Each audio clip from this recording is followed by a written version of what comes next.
ఈరోజు ఇక్కడ ఎమ్మెల్యేలు గెలవడంలో కీలక పాత్ర పోషించినటువంటి సురేఖమ్మ గారికి, అదేవిధంగా జనక్ ప్రసాద్ పెద్దలు, కార్మిక విభాగం నాయకులకు మరియు ఇతర ఉప్పలయ్య గారు పెద్దలందరికీ, గణేష్ సోదరుడు గణేష్ రాథోడ్ గారికి, పత్రికా మీడియా సోదరులకు, ఎలక్ట్రానిక్ ప్రింట్ మీడియా సోదరులకు, కాంగ్రెస్ పార్టీ నాయకులకు అందరికి కూడా పేరు పేరున హృదయపూర్వక నమస్కారాలు, ధన్యవాదాలు తెలియజేస్తా ఉన్నాను.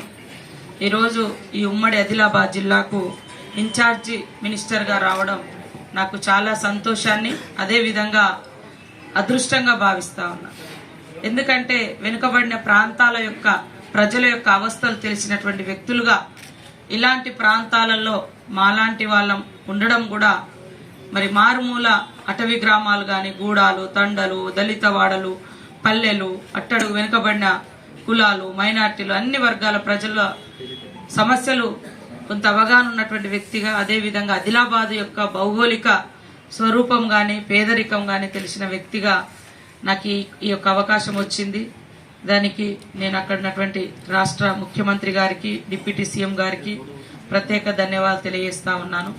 నా ఫీల్డ్ కూడా నేను పుట్టి పెరిగింది ఆదివాసీగా, అదేవిధంగా అటవీ ప్రాంతాల నుంచి ఉద్యమాలలో పనిచేసి ఇలాంటి మారుమూల ప్రాంతాల యొక్క ప్రజల యొక్క జీవన ప్రమాణాలు మెరుగుపరచాలనేటువంటి లక్ష్యంతో ఆ రోజు ఉద్యమాలలో పాల్గొన్నాం. ఆ తర్వాత ఇప్పుడు కూడా మరి వెనుకబడ్డ ఆదిలాబాద్ జిల్లా, ఈ జిల్లాకు ఇన్ఛార్జి మినిస్టర్గా రావడం నాకు నిజంగా చేయాల్సింది చాలా ఉంది.